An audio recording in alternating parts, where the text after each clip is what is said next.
The hearth in the Savannah townhouse was Mercy's world, a cage of brick and firelight where she had cooked for 20 years. They said she preferred the shadows, that she spoke more to the flames than to people. But one humid evening in 1836, as the dinner plates were cleared upstairs, Mercy did the unthinkable. She turned from the simmering pot, faced the roaring fire, and walked directly into the heart of the blaze. The next morning, the kitchen was cold and silent. Her apron was folded on the scrubbed pine table, and on the wall behind the stove, a shadow was scorched into the plaster, a permanent silhouette of a woman reaching for the door. Was it an escape, a miracle, or something far more sinister that took her? Before we carry on, please hit the subscribe button to make my day and let me know where you are watching from in the comments. The day began as it always did, in the pre-dawn gray that was not quite night and not yet morning. Mercy Lewis moved through the stillness of the Dubois kitchen, a ghost in her own life. The air was thick and cool, carrying the damp, loamy scent of the Savannah River and the sweet perfume of night-blooming jasmine from the garden. Her bare feet made no sound on the wide, worn floorboards, a skill learned over 2 decades of navigating a house that was not her own, a house where sound was a privilege of the masters. Her first task was the fire. The great hearth, a cavern of soot-stained brick, held the faint, glowing heart of last night's coals. They pulsed with a soft orange life, breathing warmth into the cavernous kitchen. Mercy knelt before it, her movements economical and sure. She did not need a lamp. The embers gave her all the light she required. With a small iron poker, she gently stirred the coals, coaxing them back to a brighter existence. They responded to her touch, a scattering of fiery jewels in the ash. She laid a bed of dry tinder, slivers of fat wood and twisted nests of cotton lint, arranging them with the care of a bird building its nest. Then came the kindling, a lattice of split pine that crackled with promise. Finally, she placed 2 seasoned logs of oak onto the growing flames. The fire caught with a soft whoosh, a hungry creature waking from its slumber. It licked at the oak, and shadows, long and distorted, danced across the walls, leaping from the copper pots hanging from their hooks to the tall, imposing silhouette of the spice cabinet. Mercy sat back on her heels, watching the flames grow. This was her only true companion. It was a fickle friend, one that could scorch a roast or burn a hand, but it was honest. Its warmth was real, its light unfiltered. It asked for nothing but fuel and air, and in return, it gave her a space where she could be alone with her thoughts. In the flickering light, her face, usually a mask of careful neutrality, softened. The firelight caught the deep, rich tones of her skin and the silver threads that had begun to weave themselves into the tight coils of her hair at her temples. Her eyes, dark and profound, reflected the dancing flames, and for a moment they held an expression of something ancient and knowing, a look that would have unsettled Mrs. Dubois, had she ever bothered to truly see it. The rest of the house was still asleep, a slumbering beast that would soon wake and demand its tribute of coffee, biscuits, and bacon. But in this quiet hour, the kitchen belonged to Mercy and the fire. She rose and began the ritual of the morning bake. Flour, a fine white powder, dusted her hands and forearms as she measured it into a large earthenware bowl. She added the salt, the yeast, the water, her hands moving with an ingrained rhythm that needed no conscious thought. Kneading the dough was a physical prayer. She pushed the heels of her hands into the soft, yielding mass, folding it, turning it, pushing it again. The motion was a release, a way to work the tension from her shoulders, a way to channel the silent frustrations of her existence into the creation of something wholesome and life-giving. With each push and fold, the kitchen filled with the clean, earthy scent of the dough coming to life. As she worked, her mind drifted. She thought of her mother, another cook in another kitchen, whose hands had performed this same ritual. Her mother had taught her the language of the kitchen, the secrets of herbs, the patience of a slow simmer. She had also taught her to be invisible, to blend into the background, a lesson that had kept Mercy safe, but had also slowly erased her. The sun was beginning to cast a pale, watery light through the high kitchen windows when the first bell rang, a shrill, impatient jangle from upstairs. The beast was awake. Mercy slid the loaves of bread into the brick oven beside the hearth and moved to the stove to prepare the breakfast tray. The smell of frying bacon and perking coffee soon filled the air, a scent designed to please, to appease.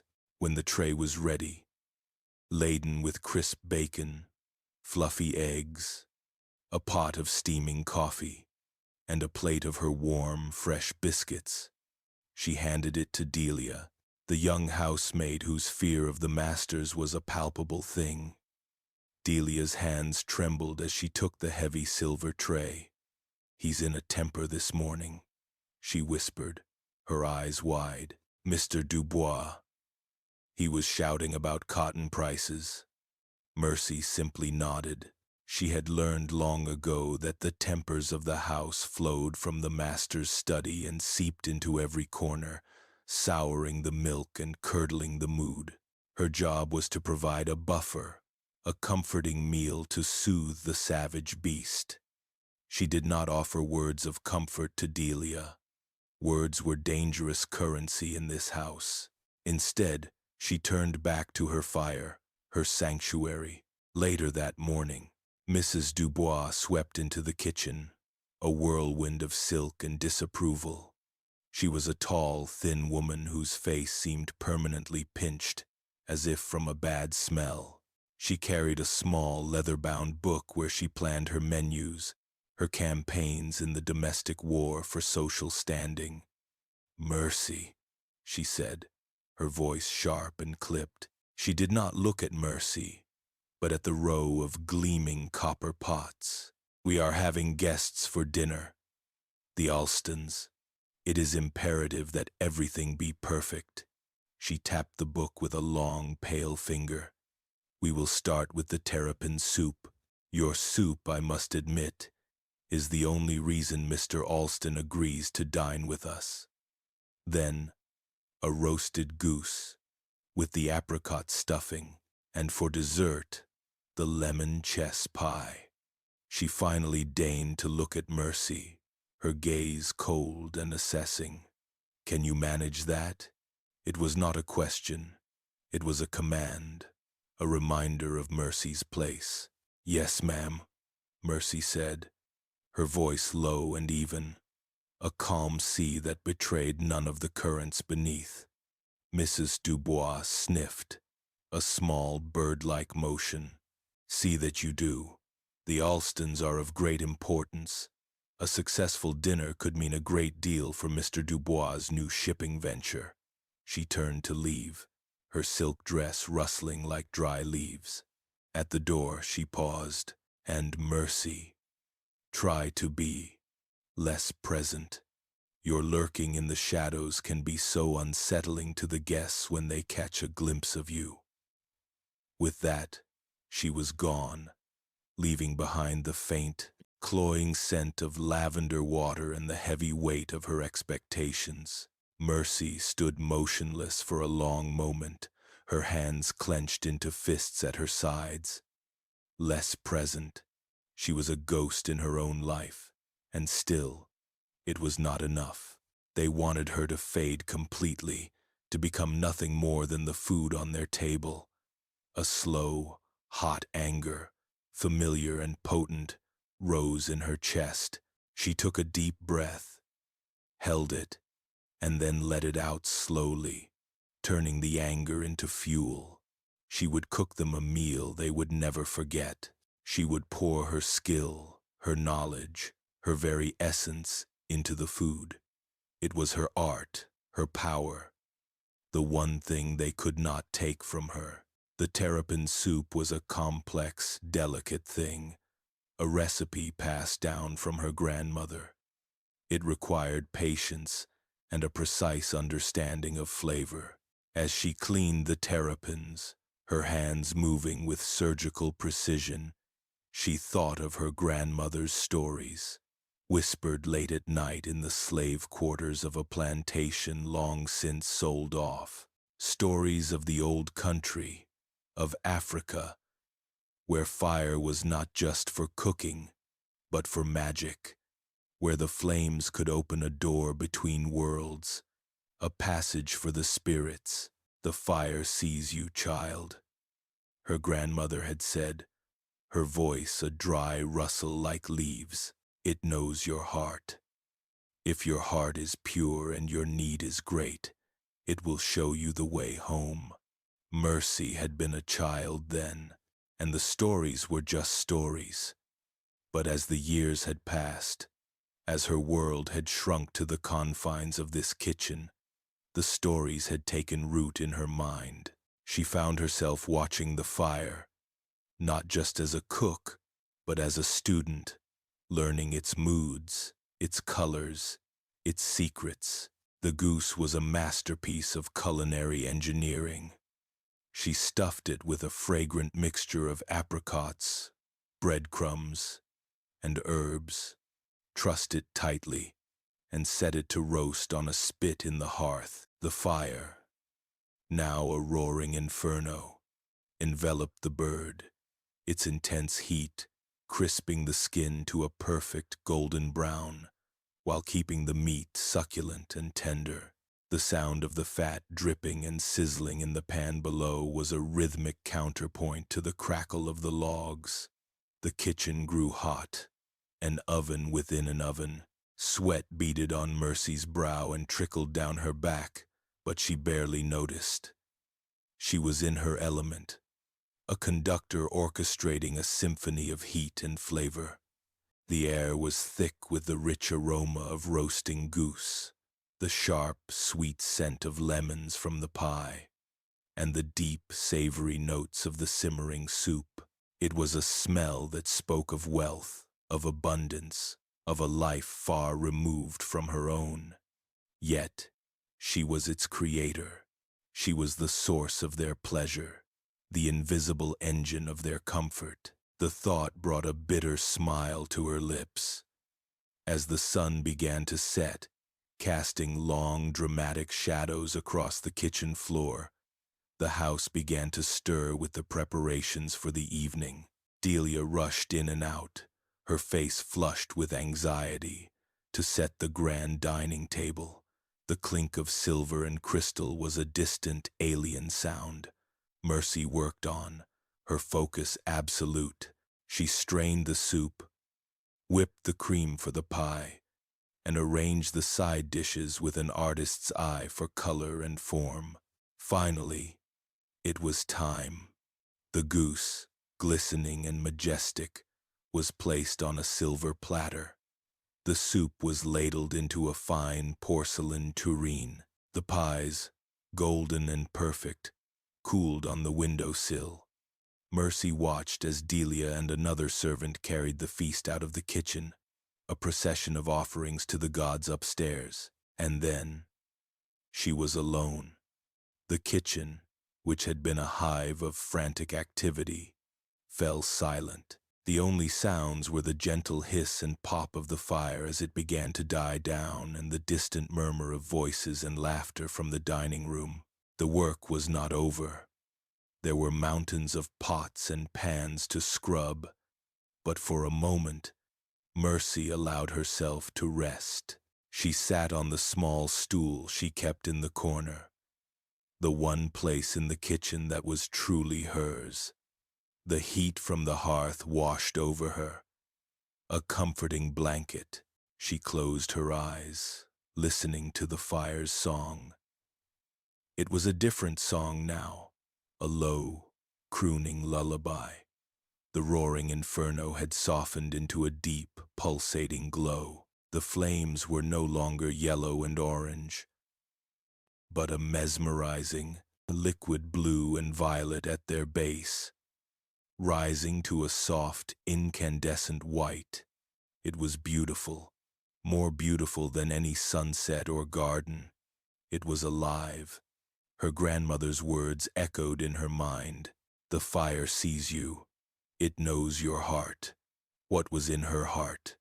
A vast, aching emptiness, a longing for a life she had never known, a desperate, consuming need to be free, not just free from the Dubois family, but free from the crushing weight of her own skin, from the identity that had been forced upon her. She wanted to be more than a cook, more than a slave. She wanted to be. She opened her eyes and looked at the fire. It seemed to beckon to her, the flames waving like welcoming hands. The air in the room grew still, charged with an unseen energy. The shadows on the wall behind her seemed to deepen, to solidify. Her own shadow, cast by the firelight, stretched long and thin, reaching, always reaching, for the kitchen door, for the world outside.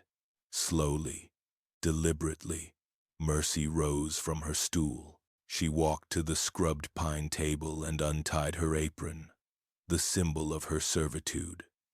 She folded it neatly, smoothing out the wrinkles with her calloused hands, and placed it in the center of the table. It was a final, formal act of resignation. She turned back to the hearth. The fire pulsed, a steady, rhythmic beat, like a giant, burning heart. It was no longer just a source of heat and light. It was a presence, a doorway. She could feel it calling to her, a silent song that resonated deep within her soul. There was no fear.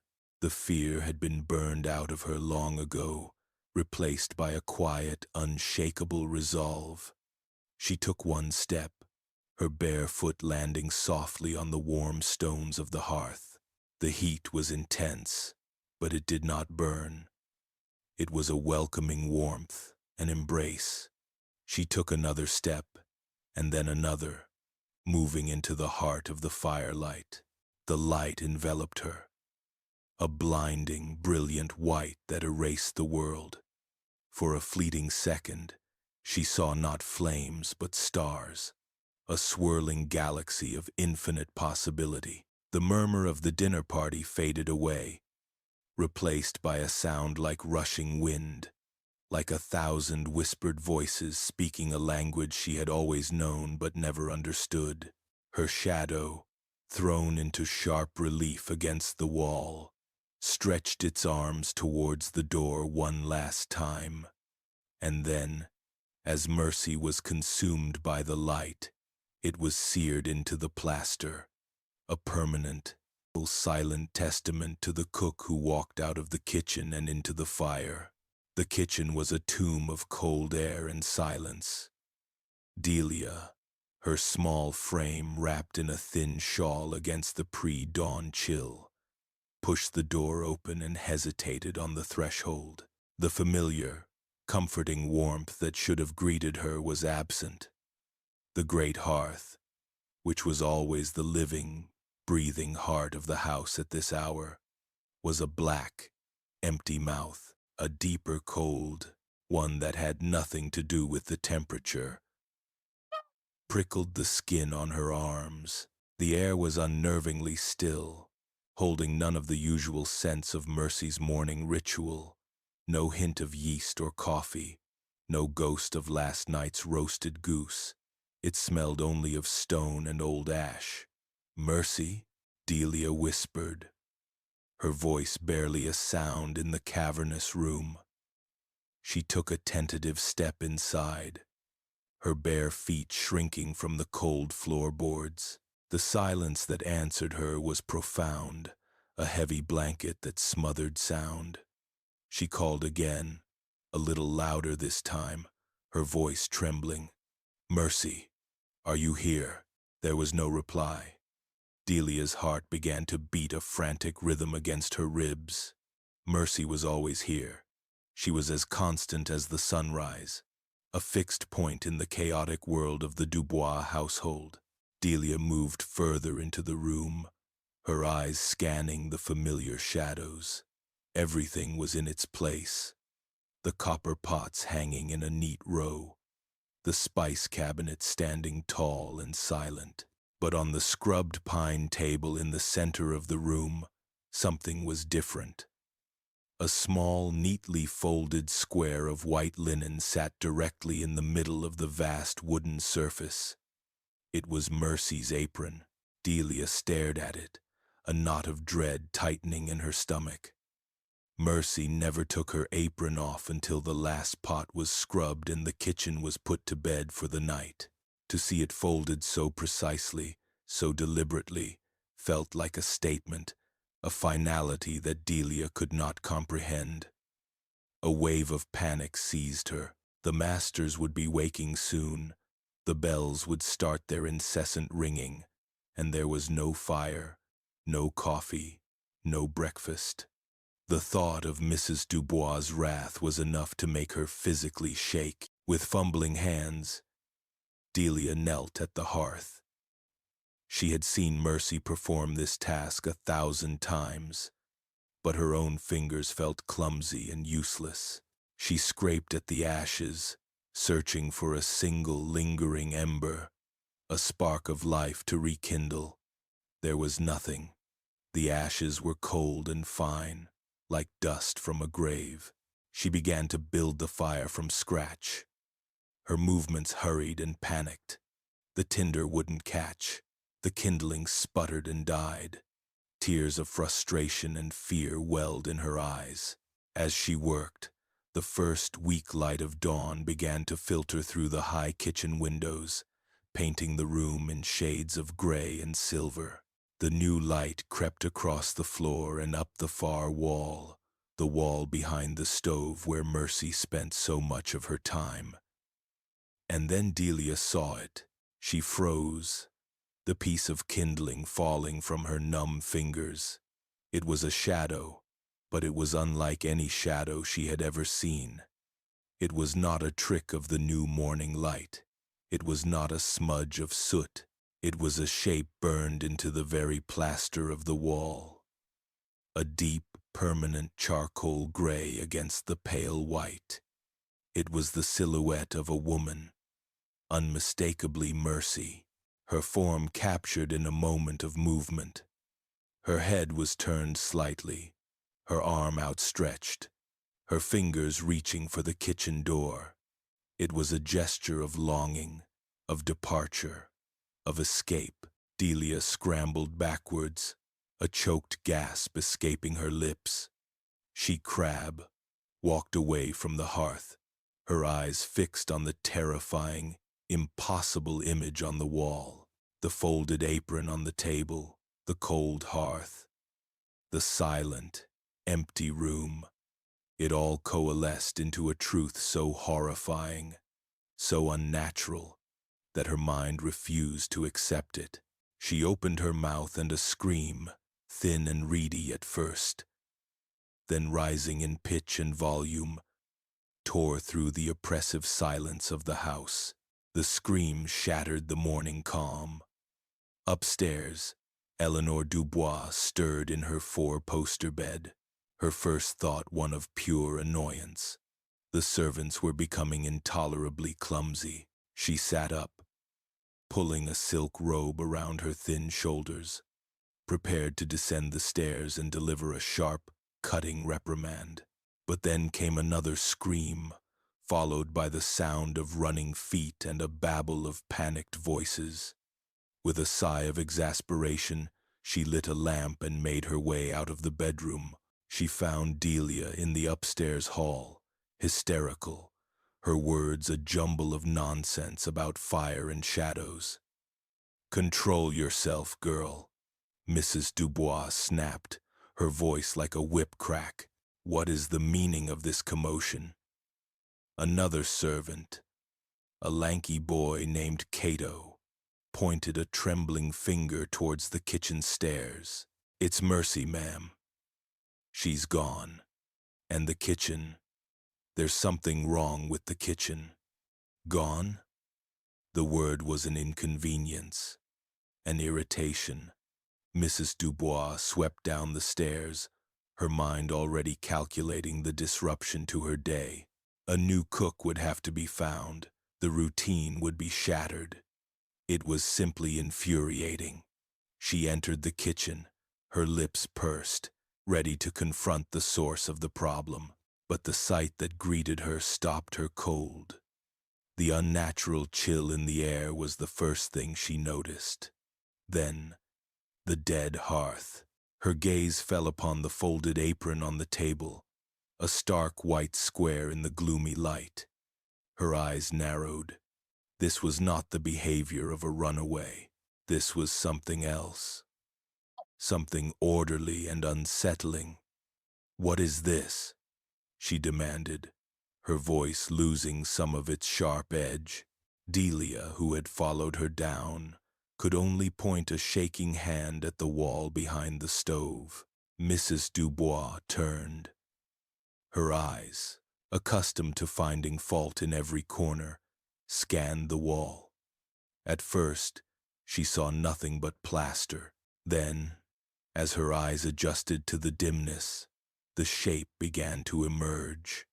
She took a step closer, holding her lamp aloft. The light flickered over the scorched silhouette. It was undeniable. The shape of a woman, the curve of her back, the coil of hair at her nape, the arm reaching, forever reaching. A flicker of superstitious fear, a relic of childhood ghost stories, brushed against her soul, but she batted it away with practiced disdain. "It's a soot stain," she declared, her voice firm, trying to impose order on the impossible. From the stovepipe, "Delia, fetch a wet cloth and scrub it off at once." Delia shrank back, her eyes wide with terror. "It ain't soot, ma'am. It's burned in." Just then, Mr. Dubois appeared in the doorway, his face puffy with sleep and anger. "What in God's name is going on? I can hear this racket all the way in my study. Why is there no coffee?"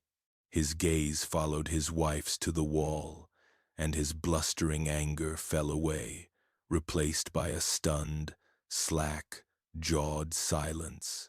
He was a man who understood cotton prices and shipping ledgers, a world of tangible assets and measurable losses. This was something outside his comprehension. He walked to the wall and touched the figure. His finger came away clean. "It's in the plaster," he said, his voice a low murmur of disbelief. He looked around the room, at the cold hearth, the folded apron, and a flicker of understanding, or perhaps fear, crossed his face. "She's gone." The words hung in the air, heavy and final. His anger returned, but it was different now, edged with a kind of proprietary fury. The ungrateful woman. After all we've provided, she's run off. He turned on Delia. "Did you see anything? Hear anything? Did she speak of leaving?" Delia, weeping now, shook her head violently. "No, sir. She never spoke of nothing like that. She just worked. Last night, she cooked the finest dinner I ever saw, and then she was just gone." Mr. Dubois paced the cold floor, his mind turning to the practicalities. This is a disaster. A prime cook like Mercy. She's worth at least $1,000. I'll have the slave patrol out before the hour is up. They'll find her. They always do. Mrs. Dubois, however, was thinking of the Alstons. She was thinking of the whispers that would now fly through Savannah's drawing rooms. The Dubois's cook had vanished into thin air. It was scandalous. It was bizarre. "Perhaps we should be discreet, my dear," she said, her voice low. "A runaway is one thing, but this is strange. The story will be all over town. That mark on the wall." Her husband scoffed. "It's a scorch mark, Eleanor. A freak accident. The important thing is recovering my property."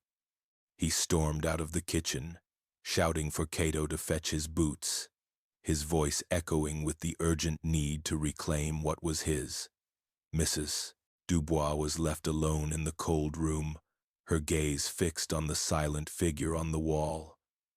A soot stain. It had to be. But as she stared at the reaching arm, the yearning posture, a deep, unwelcome shudder ran through her. It looked less like an escape and more like an ascension. Within the hour, a man named Jasper Thorne arrived. He was the city's most notorious slave catcher, a man with a lean, hungry look and eyes that missed nothing. He moved with a quiet, predatory grace, and the servants scattered before him like mice. Mr. Dubois led him into the kitchen, explaining the situation in clipped, angry tones.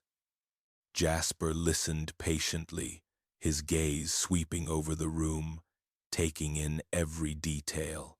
He was a man who believed in patterns, in the predictable desperation of human beings. But this kitchen was breaking all the rules.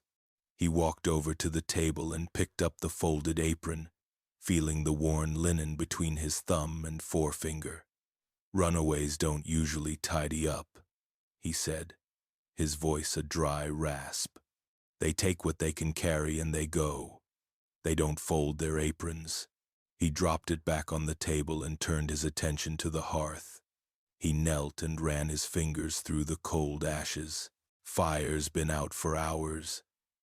At least 8, maybe 10. He stood up and faced the wall, his expression unreadable. He spent a long time studying the scorched silhouette, walking its length, peering at it from different angles. He pressed his palm flat against it, as Mr. Dubois had done. "It's smooth," he mused, more to himself than to anyone else. "Not raised, not bubbled, like a photograph made of smoke and heat." He turned to Mr. Dubois. "Tell me about her, this Mercy." "She was a cook," Mr. Dubois said impatiently. "A good one. Kept to herself. Been with the family for 20 years. "Any family?" Jasper asked. "Husband? Children? Sold off years ago, before she came to us." Mrs. Dubois supplied from the doorway. "She had no one. Any trouble from her? Ever try to run before?" "Never," Mr. Dubois said. "She was the most docile creature imaginable. Hardly spoke a word unless spoken to." Jasper's gaze drifted back to the figure on the wall. Docile creatures didn't simply vanish, leaving behind mysteries burned into the plaster. He began to question the other servants, one by one, his voice low and coaxing, drawing out their fears and their secrets. They spoke of Mercy in hushed, reverent tones. They said she was quiet, that she preferred the company of the fire.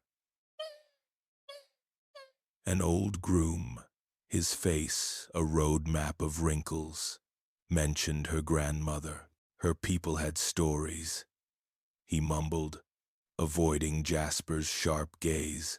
"Old stories, about the fire, that it was a door, for them that knew how to open it. Jasper's lips twisted in a cynical smile. A door. I see. And did she mention planning to use this door? The old man shook his head, retreating into a fearful silence. Delia was the last to be questioned. She told him about the magnificent dinner, the strange, profound silence that had fallen over the kitchen after the food was sent up. The fire, she said, her voice barely a whisper. It was different last night. The colors, they were blue and white. It didn't roar. It hummed. Jasper watched her. His eyes narrowed. He had heard every kind of story, every lie, every desperate fabrication. But the girl's terror was genuine. She believed what she was saying. He dismissed her and turned back to the Dubois family, his professional mask firmly in place. She's a runaway, he concluded, his tone leaving no room for argument. She had help, someone who knew the house, someone who let her out. The rest of it, the fire, the mark on the wall, it's a distraction, clever, meant to confuse you, to make you think it's something it's not.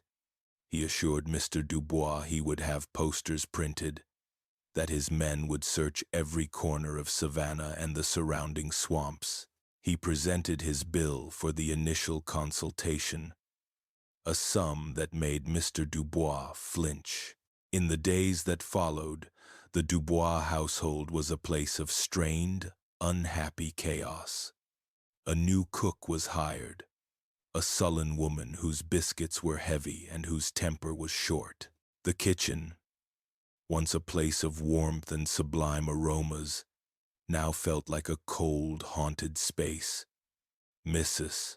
Dubois, unable to bear the constant, silent accusation of the figure on the wall, ordered it to be scrubbed. But the lye and brushes had no effect. She then hired a plasterer to cover it over. For a week, the wall was a clean, blank white. Then, slowly, like a developing photograph, the shadow began to bleed through, faint at first, then growing darker each day until it was as clear as it had been that first morning. Mercy's silhouette, reaching for a freedom she had finally grasped. The story, despite Mrs. Dubois' best efforts, spread like wildfire through Savannah. Jasper Thorne and his men found no trace of Mercy Lewis. It was as if the earth had swallowed her whole. Among the fine houses and drawing rooms, it was a bizarre piece of gossip, a mystery to be debated over tea. But in the slave quarters, in the quiet, hidden corners of the city, another story was told. They didn't speak of a runaway. They spoke of a miracle. They said that Mercy, whose heart was pure and whose need was great, had been heard by the old spirits. They said she had not run from her cage, but had been released from it. She had walked through the fire and it had carried her home. The scorched shadow on the wall was not a sign of a struggle or an accident. It was a message of hope, a testament to a power that could not be bought or sold, a permanent reminder of the cook who found her own door and walked straight through it, into the light. Months bled into one another, turning the humid Savannah summer into a crisp, cool autumn, and for Jasper Thorne, the change of seasons did nothing to cool the fever of the Mercy Lewis case.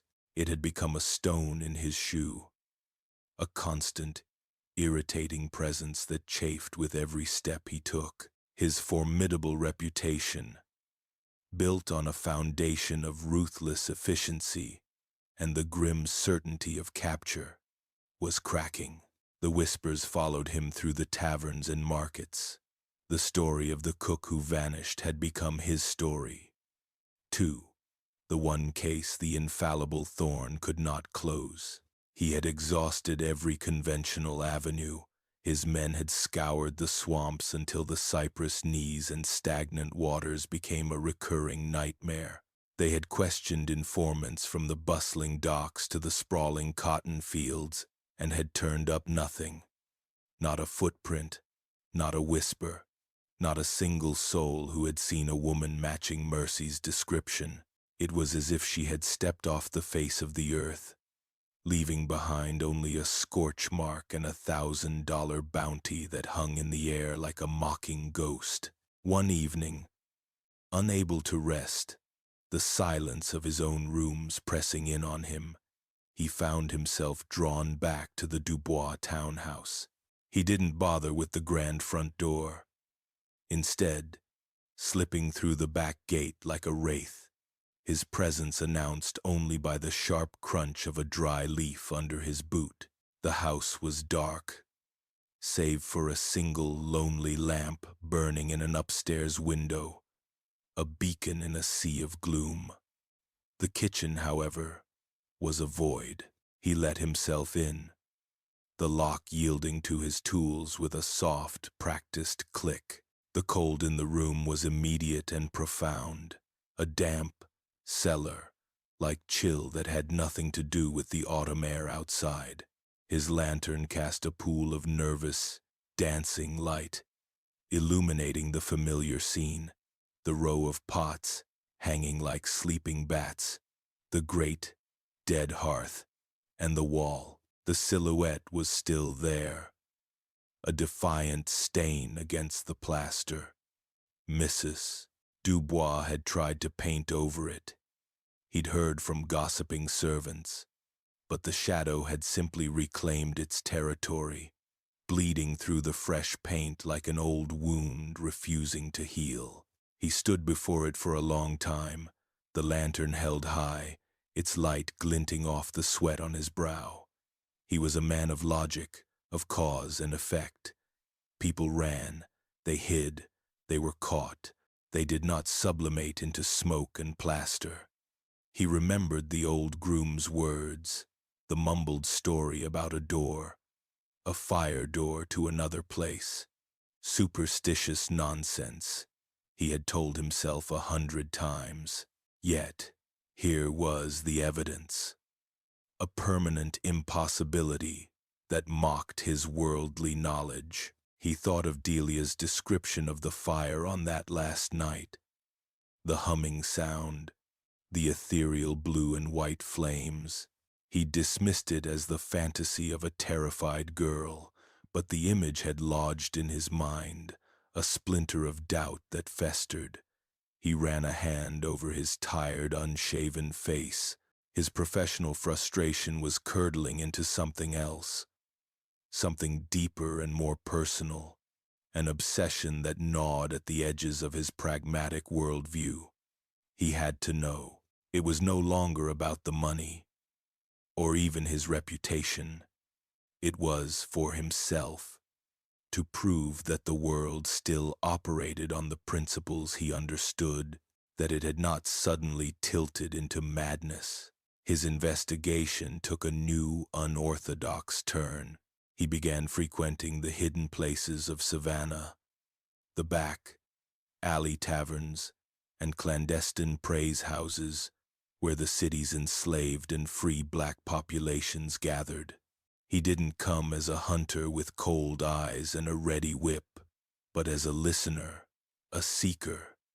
He bought drinks for old men with memories stretching back decades, asking not about runaways, but about stories, old stories. He heard tales of haints and spirits, of bottle trees that trapped evil souls in a prison of blue glass, of herbs that could heal or curse, and, occasionally, when the hour grew late and the liquor flowed freely, he heard whispers of fire, of its power, of its connection to the old country, of its ability to be a pathway for those who knew the way.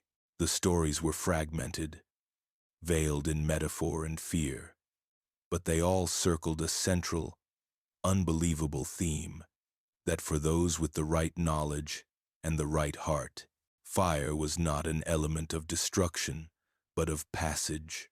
His search eventually led him out of Savannah, following a faint trail of rumor to a string of rice plantations along the coast, the very ones where Mercy's grandmother had been a cook. It was a journey into the past, into a world of deep, oppressive humidity, and ancient cypress trees draped in Spanish moss that swayed like the gray beards of forgotten gods. He found a handful of elders who remembered her. A woman they said was a conjure woman, a keeper of the old ways. They were reluctant to speak to a white man, especially one with his reputation. But Jasper's desperation had softened his predatory edge into something more akin to a plea.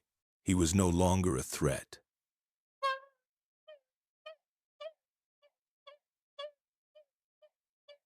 Just a man haunted by a question. An old woman, her face as wrinkled as a dried apple and her eyes clouded with cataracts but sharp with an inner sight, finally told him a piece of the story he was looking for. She spoke of a spirit, a being of flame and light, that could be called upon in times of great need. "It ain't for everyone," she rasped, her voice thin as paper, rustling like dry leaves. "The fire, it tests you. It looks in your soul. If it sees fear, if it sees hate, it consumes you. But if it sees a pure heart, a soul that wants only to be free, it opens the way."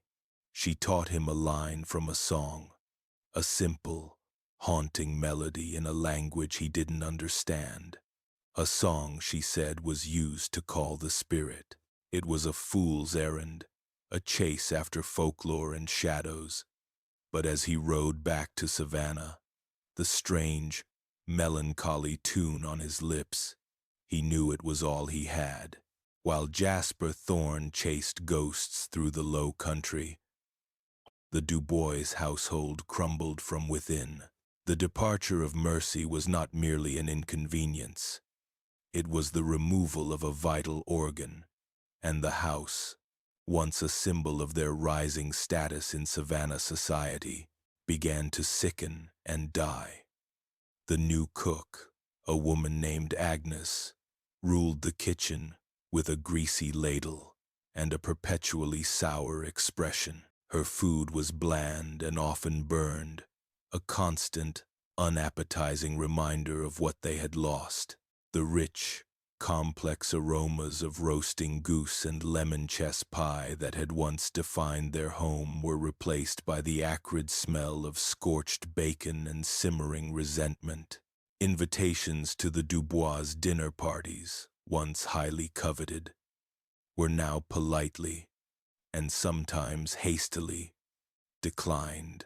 The story of Mercy's vanishing, twisted and embellished with each telling, had made their home a place of morbid curiosity rather than social aspiration. The Alstons, whose partnership was meant to secure Mr. Dubois' shipping venture, quietly withdrew their support, citing vague concerns about the stability of his household. The venture collapsed, taking with it a significant portion of Mr. Dubois' capital and all of his blustering confidence. He began to spend his days in his study, not with ledgers and contracts, but with a decanter of brandy. His booming voice, once full of command, became a slurred, angry growl. He cursed Mercy's name, her ingratitude, her witchcraft, blaming the invisible woman for his very visible ruin. Their dinners became pathetic affairs. The two of them would sit at opposite ends of the grand dining table, the vast, polished expanse between them laden with Agnes's uninspired cooking.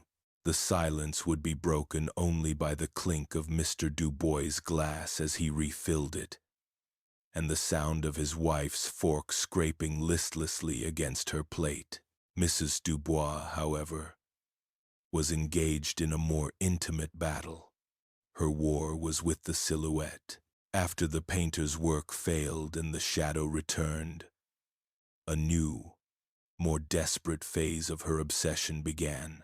She ordered the wall to be wallpapered, choosing a thick, expensive damask with a pattern of dense, cloying roses. For a month, the kitchen had an air of grotesque festivity.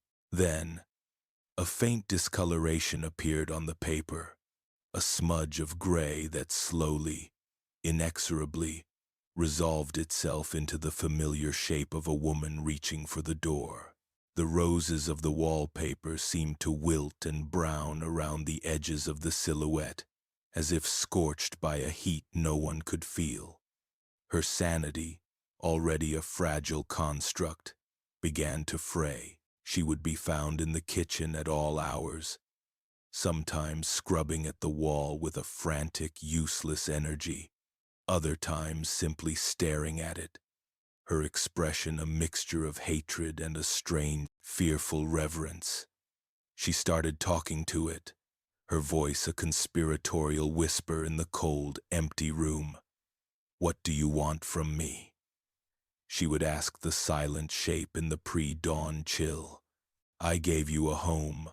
I gave you purpose. Was the food not enough? Was the roof not sound? Ungrateful wretch." The silhouette offered no reply, its persistent presence a constant, maddening judgment. The house grew dirtier. Delia and the other servants, sensing the shift in power, the dissolution of authority, moved with a new, sullen slowness. Dust gathered in the corners like gray snow, the silver went unpolished, and a general air of neglect settled over the grand rooms like a shroud. The Dubois family was trapped in a decaying museum of their former ambitions, with a ghost burned into the heart of their home. For Delia, the cold, haunted kitchen had become a sanctuary. The fear she once felt had been transmuted by the fire of that night into something else, a quiet, steely resolve. Mercy's silhouette was not a source of terror for her. It was a source of power. It was a miracle she had witnessed, a secret she held in her heart that made her strong. The story of Mercy's ascension, as it was whispered among the enslaved, became a foundational myth, a spark of divine intervention in a world of relentless cruelty. They saw the silhouette not as a mark of death, but as a promise, a door. Delia became the keeper of the shrine. Each morning, before the rest of the house was awake, she would go to the kitchen. She would not light the fire. Agnes was viciously territorial about the hearth now, guarding it like a dragon. Instead, she would stand before the silhouette and have a silent conversation with the woman who had been her only friend. Sometimes she would leave a small offering on the hearthstones, a wildflower she had picked from the garden, a piece of stolen bread, a ribbon pulled from her own hair. They were small, secret acts of worship, prayers to a new kind of saint. Cato and the other servants saw what she was doing, and they understood. They began to add their own small tributes, a polished river stone, a single feather from a blue jay, a lump of sugar filched from the pantry. The cold, dead hearth became an altar. This newfound faith bred a new kind of courage. Delia, the girl who once trembled at the sound of Mrs. Dubois' voice, began to change. The change was subtle at first, a dropped tray that ruined a visiting pastor's trousers, a misunderstanding of an order that resulted in a minor domestic disaster. They were small, deniable acts of sabotage, tiny rebellions that chipped away at the remaining authority of the masters. When Mrs. Dubois, in a fit of rage over a misplaced shawl, raised a hand to strike her, Delia did not flinch or cry out. She simply stood her ground and met her mistress's gaze, her own eyes clear and steady. In that moment, she was not thinking of the blow. She was thinking of mercy, of the quiet dignity with which she had endured 2 decades of servitude before her magnificent departure. She was thinking of the blue flames. The blow never landed. Mrs. Dubois, confronted with this unexpected lack of fear, faltered, her hand dropping to her side as if her arm had suddenly grown heavy. She saw in Delia's eyes not hatred, but a kind of pity, and it unnerved her more than any open defiance. The spirit of Mercy's rebellion began to spread beyond the walls of the Dubois house. Delia would tell the story to trusted friends from other households when they met at the market, her voice low and urgent. She described the blue and white flames, the humming sound, the neatly folded apron. She spoke of the silhouette as a sign, a map. The story became a currency of hope, traded in whispers. It inspired others. A groom accidentally left a gate open, allowing a prize horse to wander off. A seamstress made a mistake in a ball gown, ruining it just before a major social event. These were small acts, but they were acts of agency, of quiet, coordinated resistance, all inspired by the cook who walked into the fire. Jasper Thorne returned to Savannah as the first winter winds blew in from the river, carrying the scent of salt and cold decay. He went directly to the Dubois house, a man transformed. The cynical swagger was gone, replaced by a weary, haunted stillness. He found Mr. and Mrs. Dubois in their cold, dusty parlor, drinking in the gray afternoon light. He did not speak of bounties or property. "You will never find her," he said, his voice flat, devoid of its usual authority. "She is not in any swamp or hiding in any city. She is gone." He told them of the stories, of the fire spirit, of the song he had learned on the coast. He didn't say he believed it, but he didn't say he disbelieved it either. He simply presented the impossibility to them, a puzzle with no earthly solution, and left, washing his hands of the case that had broken his certainty. That same night, guided by the light of a full moon, Delia led Cato through the back gate and into the sleeping streets of Savannah. He was running north. She had given him all the money she had saved, a small bundle of food, and the story of mercy to keep his heart strong. As she slipped back into the silent, decaying house, she glanced at the kitchen. A faint, warm light seemed to pulse from within.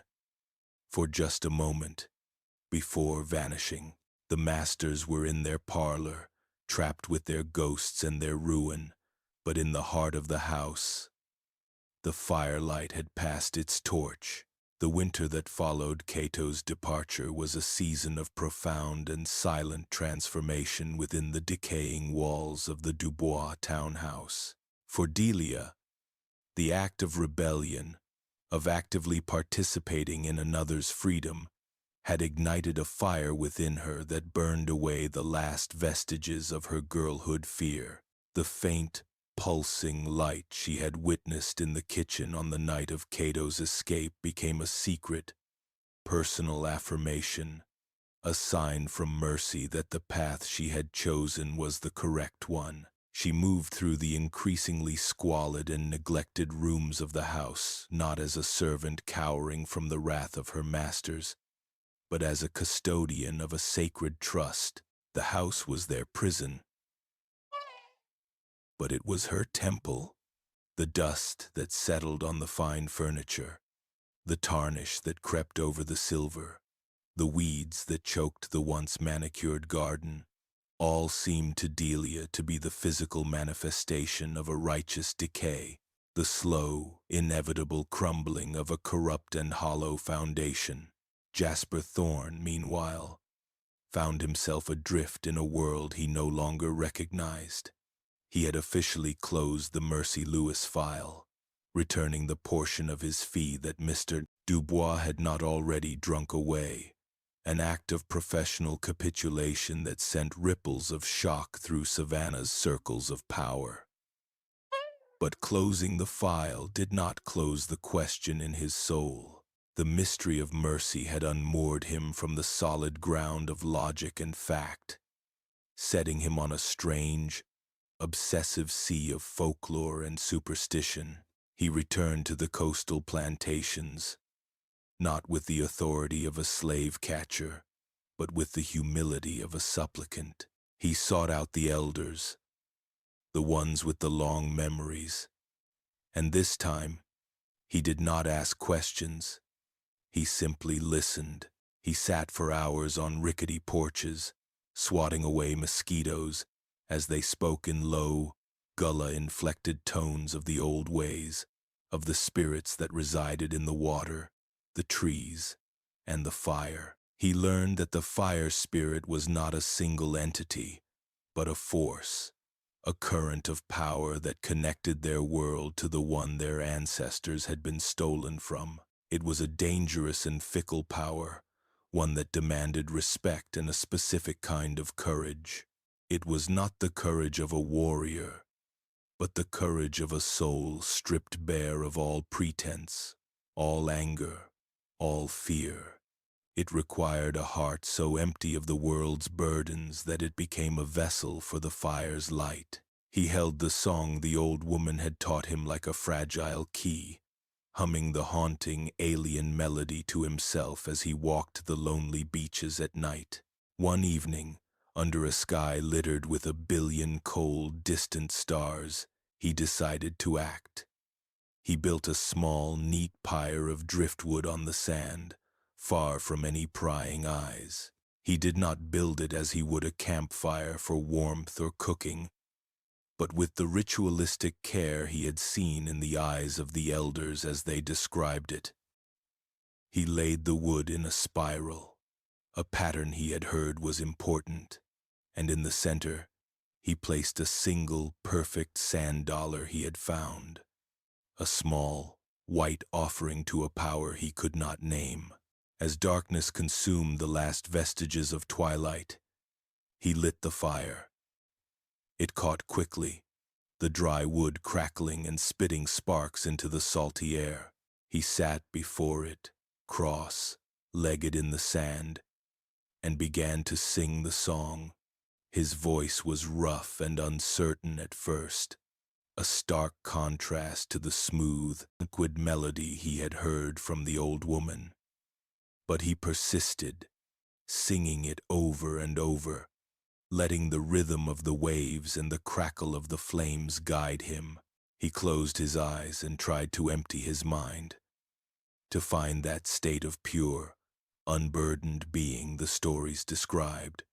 But his mind was a fortress of cynicism and experience. He could not erase the images of the men he had hunted, the fear in their eyes, the snap of the whip, the cold clink of coins in his purse. He saw the faces of the Dubois family, their petty cruelties and their spectacular ruin. He saw his own face, hard and unforgiving, reflected in the blade of a knife.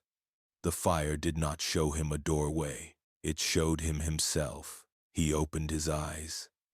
The flames before him were ordinary, yellow and orange, casting flickering shadows on the sand. There was no blue light, no celestial hum.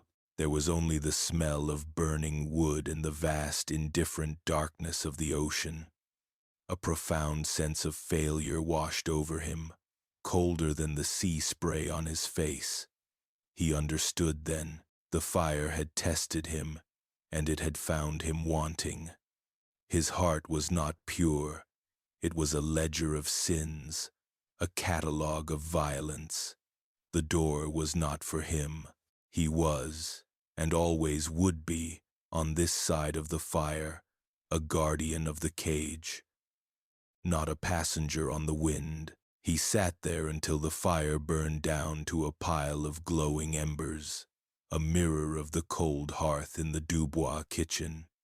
He did not feel anger, only a deep, hollow sadness. He had sought a miracle, and had found only a mirror. The experience did not return him to his old self. It broke him more completely. He left the beach a different man, no longer a hunter, but a ghost, haunted by a truth he could never possess. Back in Savannah, Mr. Dubois' descent accelerated. His shipping venture was a ruin, his name a punchline in the taverns he now frequented from morning until night. He saw Mercy's hand in every misfortune, her spectral vengeance in every closed door and every averted gaze. The silhouette on the kitchen wall became the focal point of his impotent rage. It was the source of his ruin, the symbol of his humiliation. One night, in a state of violent, drunken delirium, he decided he would eradicate it once and for all. He stormed into the kitchen, a heavy woodsman's axe clutched in his trembling hands. Delia, who had been quietly polishing a spoon, her own small act of defiance against the encroaching filth, shrank into the shadows, her heart pounding. "I'll have you out, you witch!" Mr. Dubois roared, his voice a slurred bellow that echoed in the cold, still air. "I'll chop you out of this house and out of my life." He raised the axe high above his head, its polished blade gleaming in the moonlight that streamed through the window. He brought it down with a guttural scream, aiming for the heart of the silhouette. The sound of the impact was not the satisfying crunch of plaster and lath he expected. It was a sharp, metallic clang, as if he had struck an anvil. The axe head, instead of biting into the wall, rebounded with ferocious force. The handle vibrated violently, wrenching itself from his grasp. It flew through the air and clattered to the floor. Mr. Dubois stared, his drunken haze momentarily pierced by a sliver of sober disbelief. On the wall, where the axe should have left a gaping wound, there was not a single scratch. The silhouette remained serene, untouched, its arm forever reaching. He staggered forward and touched the spot, his fingers tracing the outline of the axe's impact. The plaster was as smooth and solid as granite. He let out a choked, animalistic sound, a mixture of rage and terror. He grabbed a heavy iron skillet from the stove and began to beat at the wall with it. Again and again, his movements clumsy and frantic. The skillet dented and bent, but the wall remained inviolate. Each clang of iron against the unyielding plaster was a death knell for his authority, his sanity, his very sense of self. Finally, exhausted, he collapsed to the floor, sobbing amidst the wreckage of his own fury. He was a king in a ruined castle, defeated by a shadow. From that night on, something in him broke completely. He rarely left his study, speaking only to demand more brandy. His booming voice shrank to a pathetic, wheezing whisper. He was a ghost in his own house, a prisoner of the very walls that had once proclaimed his wealth and power. Mrs. Dubois, witnessing her husband's final collapse, retreated into a world of her own making. Her war with the silhouette was over. She had lost. Her new obsession was with cleanliness, but it was a frantic, mad parody of her former domestic tyranny. She would spend hours scrubbing a single spot on the floor, her knuckles raw and bleeding, muttering to herself about the encroaching filth. She no longer spoke to Delia or the other servants. She seemed to look straight through them, her eyes focused on a landscape of internal horror. The masters of the house had become its most pathetic inmates. trapped in a prison of their own making, their slow decay a testament to the quiet, enduring power of the woman who had simply walked away. As the authority of the masters dissolved, the legend of Mercy grew. Delia, now the de facto mistress of the house's hidden life, became the keeper of the flame in a more literal sense. The story of Cato's successful flight north, confirmed months later by a coded message passed through the network of free black sailors and sympathetic preachers, cemented her status. She was the one who had helped him, the one who had been blessed by Mercy's spirit. Others began to come to her, their faces etched with fear and a desperate, flickering hope. They came in the dead of night, slipping through the back gate that was now always left unlocked. They would meet in the cold kitchen, the silent silhouette of Mercy bearing witness. They didn't ask for miracles. They asked for help. They asked for a chance.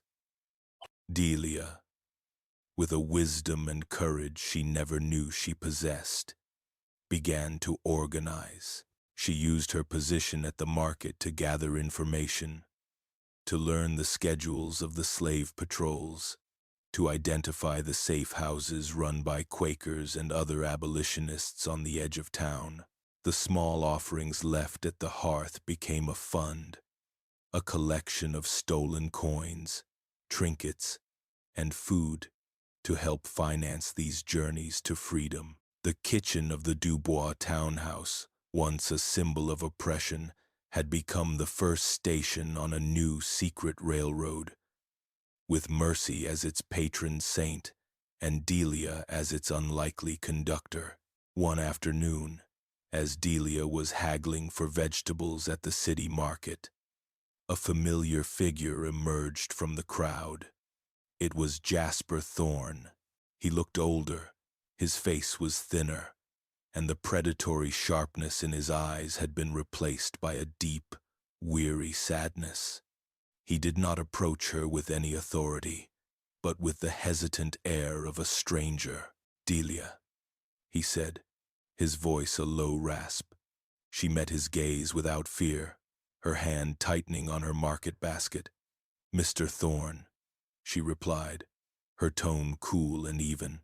He looked at her for a long moment, his gaze searching. He saw the change in her, the quiet strength that radiated from her, and he knew that she was part of it, that she understood the mystery in a way he never could. "Be careful," he said, his voice barely a whisper. "There are other hunters, and they are not as tired as I am." It was not a threat. It was a warning. It was an act of concession, of respect. He tipped his hat, a gesture he had never before made to a person of her color, and disappeared back into the throng, leaving Delia standing in the bustling market, a silent acknowledgement having passed between the hunter and the keeper of the flame. She understood that he would not trouble her again. He had seen the fire, and he knew now that it was not his to quench. That evening, as she stood before the silhouette in the quiet kitchen, she felt a new sense of certainty. The path ahead was dangerous, but it was clear. The masters were broken. The hunter had retreated, and the network was growing. The fire that Mercy had walked into had not been extinguished. It had merely been transformed, its light scattered into 100 secret sparks, ready to be fanned into a flame of freedom that would one day consume the whole rotten structure of their world. The reaching arm on the wall was no longer a memory of a departure. It was a signpost, pointing the way north, pointing the way forward. The weight of Jasper Thorne's warning settled on Delia not as a burden, but as a whetstone. As she walked away from the market, The vibrant chaos of the stalls and the shouts of the vendors faded into a dull hum. Her focus turned inward. He had seen her, truly seen her, and in his weary eyes she had recognized not an enemy, but a man who had stared into the same fire as she and been denied entry. His words, "Be careful," were a gift, a piece of knowledge from the other side of the conflict, and she accepted it as such. It did not sow fear. It demanded diligence. It confirmed that her small, secret war was having an effect, that the ripples from Mercy's departure were becoming waves large enough to be noticed by the hunters. The thought sent a thrill of dangerous purpose through her. She was no longer just a housemaid, a keeper of a shrine. She was a fulcrum, a point upon which the lever of freedom could be placed. The risk was immense. A single misstep meant the whip, the auction block, or worse. But the reward was the echo of Cato's footsteps on the road north, a sound she could still hear in the quietest hours of the night. That evening, the signal came, a low, mournful whistle, mimicking the call of a nightjar, drifted through the overgrown garden. It was a sound she had been waiting for. She slipped out of the main house, a shadow among shadows, and unlatched the back gate. A man stood there, his form nearly swallowed by the darkness. He was tall and broad, but he held himself with a desperate stillness, as if he were trying to shrink into himself. Tucked behind his legs, clutching his trousers, was a little girl, no more than 6 or 7 years old, her eyes wide and luminous with a terror that had long since burned past tears. "I am Joseph," the man whispered, his voice a rough, broken thing. We were told to look for the house where the cook walked into the fire." Delia simply nodded, her gaze soft as she looked at the child. She put a finger to her lips and beckoned them to follow. She led them not into the main house, but directly into the kitchen. The room was cold, but as they crossed the threshold, a different kind of warmth seemed to settle over them, a sense of peace, of sanctuary. Joseph's shoulders, which had been hunched up to his ears, relaxed by a fraction. His daughter, whose name he said was Sarah, loosened her grip on his leg and stared, her gaze fixed on the wall behind the stove. The silhouette of Mercy was faintly visible in the sliver of moonlight that cut through the grimy window, a constant, silent sentinel. Delia lit a single, small candle, its flame seeming to bow in the direction of the scorched figure. She did not speak of the dangers or the plans, not yet. First, she tended to them as Mercy would have. She gave them water, cool and clean from the well. She brought out a loaf of bread she had saved and a piece of hard cheese. They ate with a desperate, silent hunger, their eyes darting around the room, taking in the impossible reality of their situation. They were in a white family's kitchen, being sheltered by another slave, under the watchful eye of a ghost burned into a wall. After they had eaten, Delia led them to a small, hidden door behind a stack of old crates. It opened onto a narrow set of stairs leading down to a small, dry root cellar, a forgotten space used for storing winter vegetables. It was cramped and smelled of earth and damp stone, but it was safe. "You will rest here," Delia said softly, handing Joseph a thick wool blanket. "Tomorrow night, if the stars are kind, you will leave. Sleep now. Here, you are under Mercy's protection." Joseph looked at her, his eyes shining with unshed tears. He could not find the words for his gratitude, so he simply nodded, his throat thick with emotion. as Delia closed the cellar door, leaving them cocooned in the dark, earthy silence. She felt Mercy's presence not as a memory, but as a living, breathing force, her spirit woven into the very fabric of the house's decay.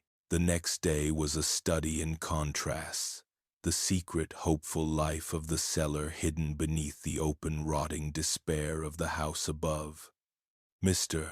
Dubois did not emerge from his study at all, but his low, incoherent moans could be heard through the thick wooden door, a constant, pathetic lament. Dubois, however, had entered a new, more unsettling phase of her madness. Delia found her in the kitchen in the mid-morning, not scrubbing or shouting, but standing before Mercy's silhouette with a strange, placid expression on her face.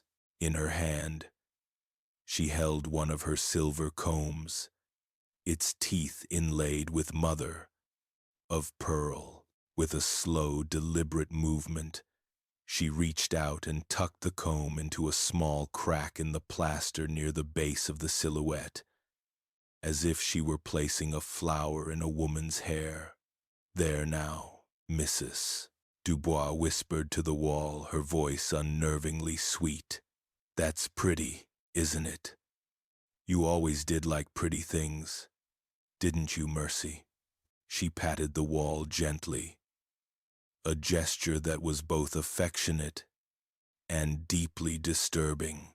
She had ceased fighting the ghost and had begun to worship it in her own twisted way, offering it pieces of the wealth that was now as useless to her as it had always been to Mercy.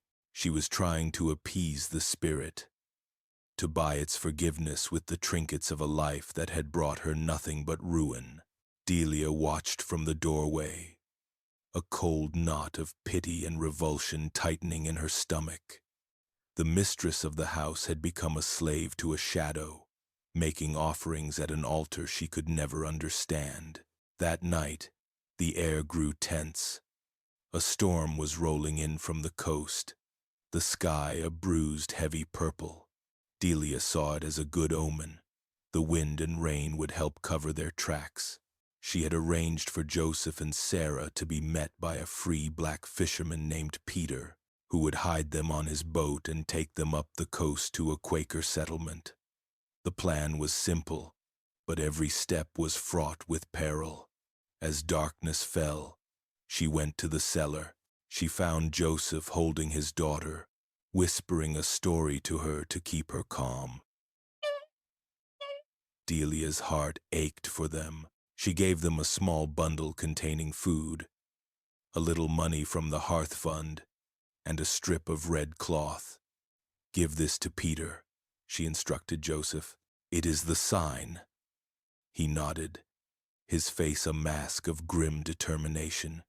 She led them up into the kitchen, ready to guide them out through the garden. But as they reached the top of the stairs, a sound froze them in place. The sharp, aggressive barking of dogs, followed by the heavy tread of booted feet on the street outside. A patrol. Delia's blood ran cold. They were early, or perhaps it was just a random sweep. She shoved Joseph and Sarah back towards the cellar. "Stay here. Do not make a sound, no matter what you hear," she commanded in a fierce whisper. She had just managed to close the door and slide the crates back in front of it when a heavy fist pounded on the kitchen door. "Open up! City Patrol!" A rough voice bellowed. Delia took a deep, steadying breath, her mind racing. She smoothed her apron, composed her face into a mask of weary obedience, and walked to the door. She opened it to find two men, their faces hard and suspicious in the flickering lantern light, flanked by a pair of lean, hungry-looking hounds that strained at their leashes, their noses twitching as they sniffed the air. "What's your business here?" Delia asked, her voice even, betraying none of the terror that was screaming through her veins. "We're searching all outbuildings and kitchens on this street," the first man said, his eyes scanning the room behind her. "Heard there was a runaway from the Johnson place. A man and his brat," the dog whined, pulling towards the corner where the cellar door was hidden. Delia's heart hammered against her ribs. "There's no one here but me," she said, stepping aside to let them in. A gamble that, showing nothing to hide, was the safest course. "The masters are unwell. I'm just cleaning up." The men stepped inside, their muddy boots soiling the floor. Their presence felt like a violation, a desecration of the sacred space. One of them walked directly to the hearth, his gaze falling on the small pile of offerings. The wildflower, the polished stone, the feather. "What's all this?" he sneered. "Some kind of devil magic?" Before Delia could answer, his partner called out, his voice filled with a kind of mocking awe. "Hey, look at this. It's the place, the one with the spook on the wall." Both men turned to stare at Mercy's silhouette. The legend had become so widespread that even the slave patrols knew of it. They approached the wall with a mixture of bravado and superstitious caution, like boys daring each other to touch something dead. The dog continued to whine, its attention fixed on the crates. From across the street, hidden in the deep shadows of a dormant magnolia tree, Jasper Thorne watched the scene unfold. He had made it his habit to keep a distant, silent watch over the Dubois house, a self-appointed guardian angel in a sinner's coat. He had seen Delia let the man and child in the night before, and he knew they were still inside. When he saw the patrol turn into the street, his body went rigid. He saw them enter the kitchen, heard the dog's insistent whining. He knew how this ended, with the splintering of wood, the screams, the brutal efficiency of capture. A wave of self-loathing washed over him. He was a watcher, a ghost, useless. But then, he remembered the song. He remembered the fire.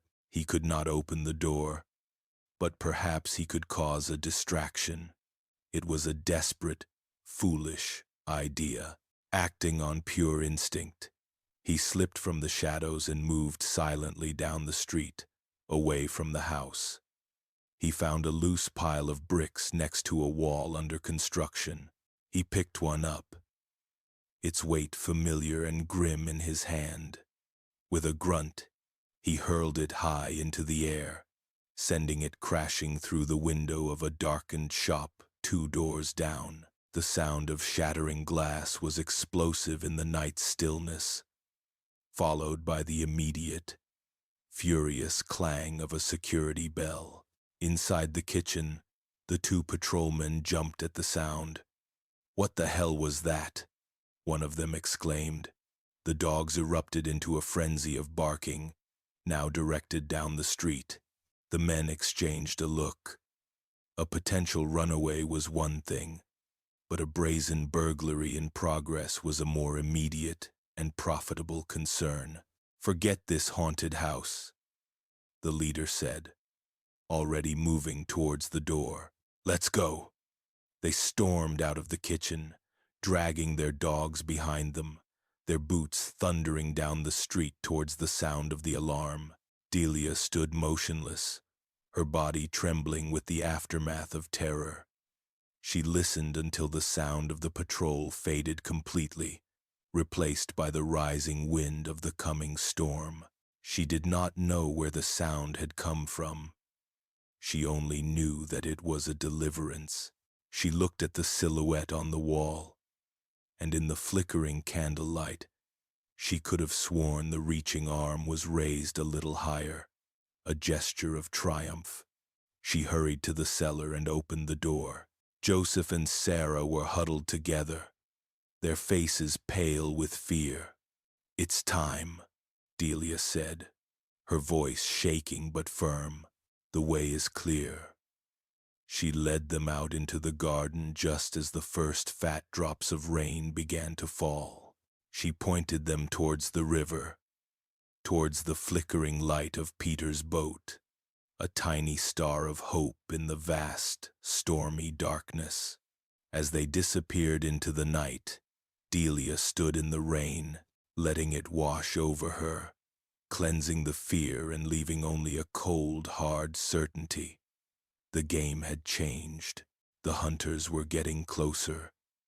But the spirits, the old spirits of the fire and the wind and the rain, were on her side. The network was no longer just a secret. It was a battleground, and she was its willing soldier.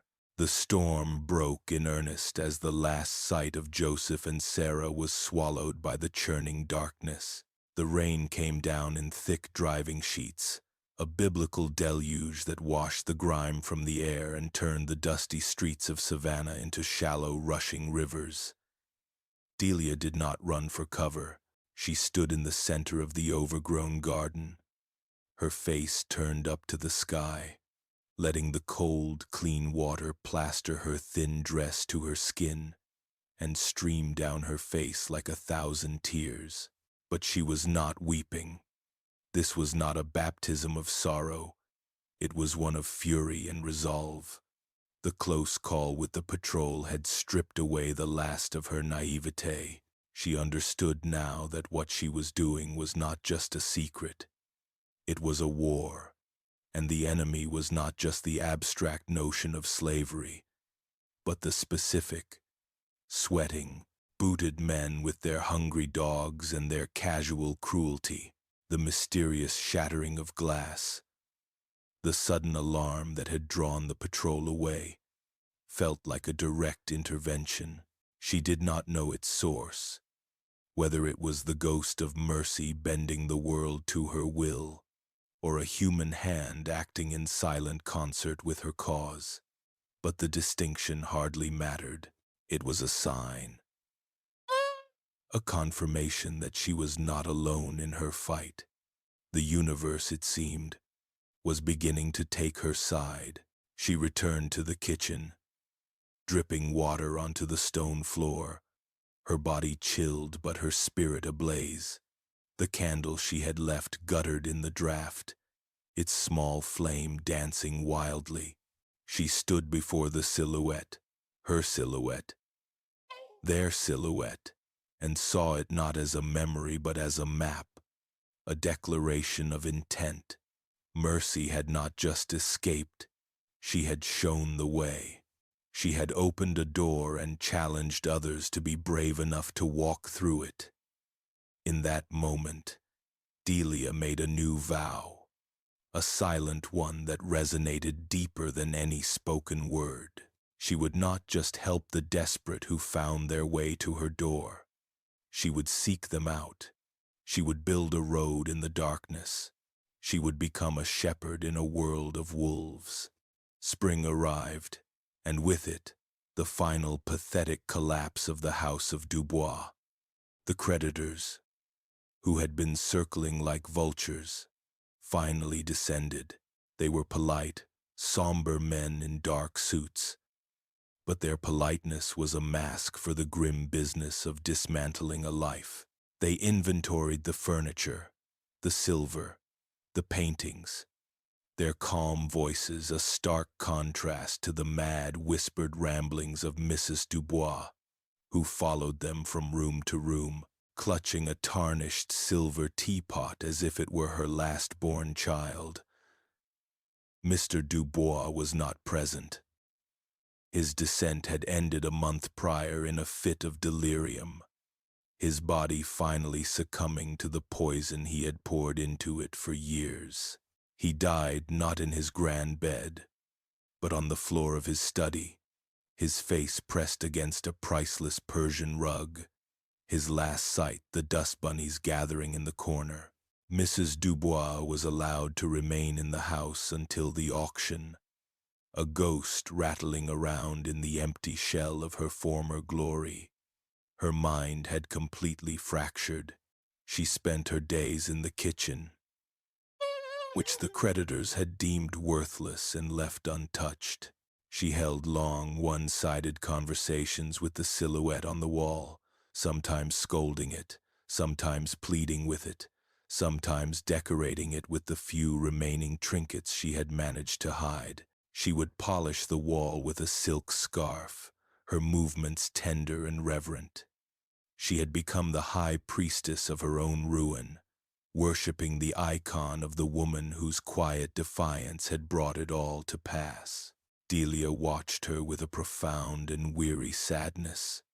She made sure the old woman had food, leaving bread and water for her as if she were a stray cat, an act of pity for the creature she had become. The day of the auction was a grim spectacle.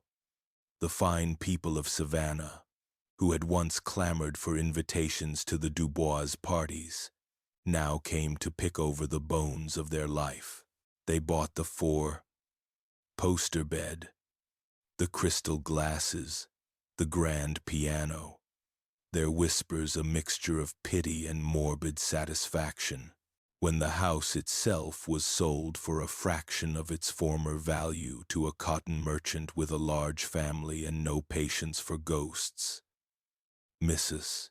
Dubois was quietly escorted away by a distant cousin, her destination a private asylum upstate where she could live out her days in a comfortable, padded oblivion. Delia was, of course, sold as well. She was listed on the auction block as a housemaid, competent and obedient. She stood on the wooden platform, her gaze sweeping over the crowd, and felt no fear. She had been to the fire, and she was no longer afraid of the smoke. She was purchased by the same cotton merchant who bought the house. His name was Abernathy, a practical, humorless man who saw the silhouette on the kitchen wall as a nuisance to be dealt with.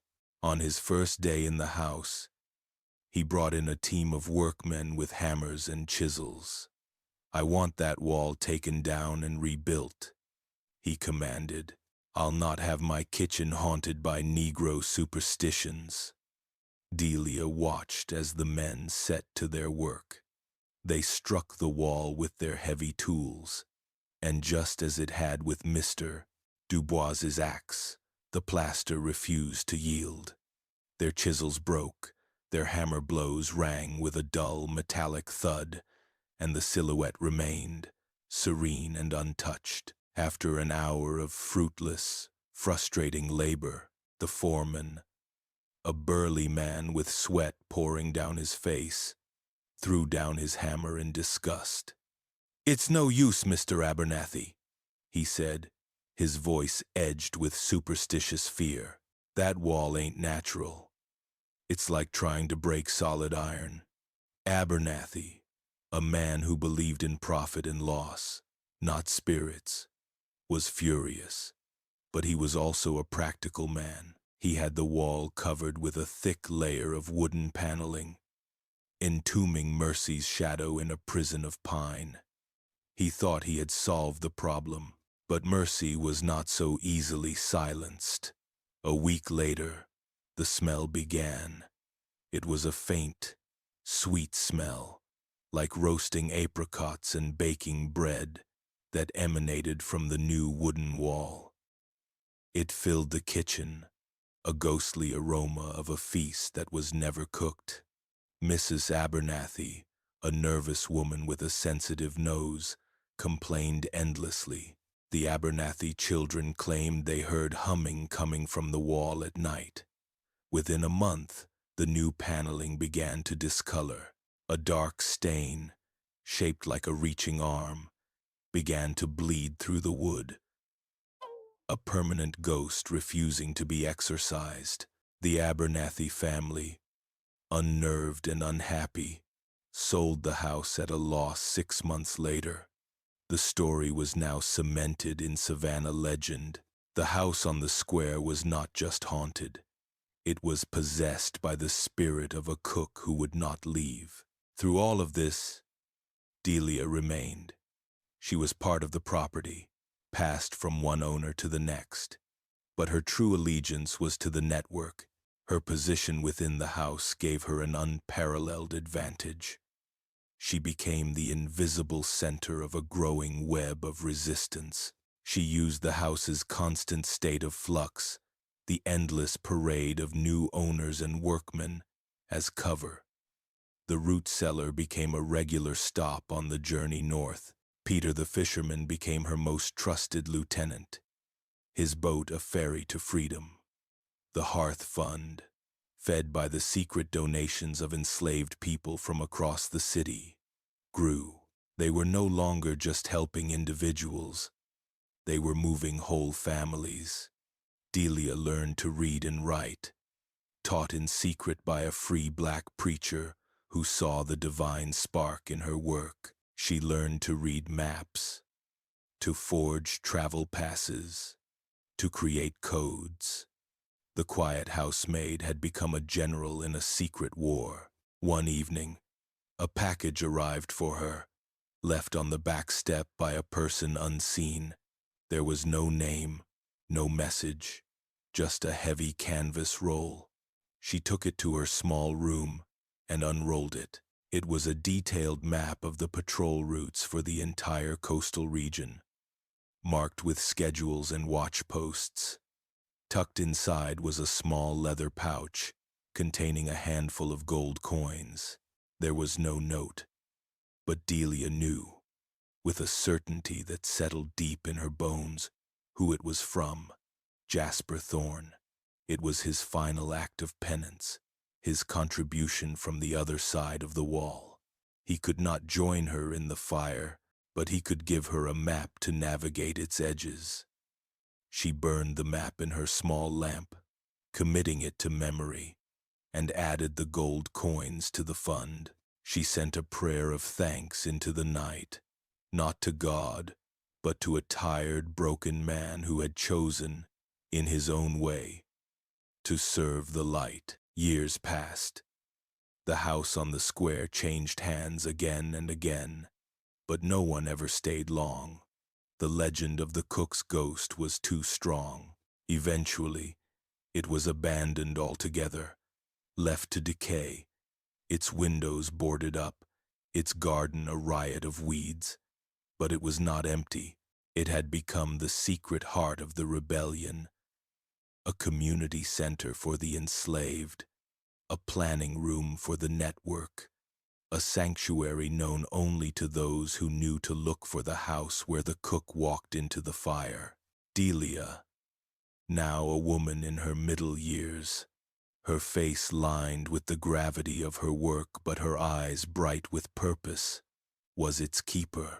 On the 10th anniversary of Mercy's ascension, Delia stood in the kitchen. The room was filled with people, their faces illuminated by a dozen candles placed on the hearth, which was now a permanent altar, covered in offerings of food, flowers, and handmade trinkets. They were the leaders of the network, men and women who risked their lives daily, all drawn together by the legacy of a woman none of them had ever met. They were planning their most audacious escape yet, a coordinated effort to move 20 souls out of the city in a single night. The air was thick with hushed, urgent whispers, the rustle of maps, the weight of their shared risk and shared hope. Delia looked at the wall. The wooden paneling had long since been torn down, and Mercy's silhouette stood proud and clear. Over the years, it seemed to have grown darker, more defined, as if nourished by their acts of defiance. In the warm, flickering candlelight, it seemed to pulse with a life of its own. Delia reached out and laid her palm flat against the wall, against the outstretched hand of the silhouette. The plaster was cool and smooth beneath her touch, but she felt a deep, resonant warmth emanating from within, a warmth that had nothing to do with fire and everything to do with spirit. She was not just a conductor, not just a keeper of a shrine. She was a daughter, carrying on the work of the mother she had chosen. Mercy had walked into the fire not to find her own freedom, but to light the way for 1,000 others. Her escape was not an ending, it was a beginning. It was a spark, and Delia, along with all the others gathered in that haunted holy room, had become the flame. The fire was still burning,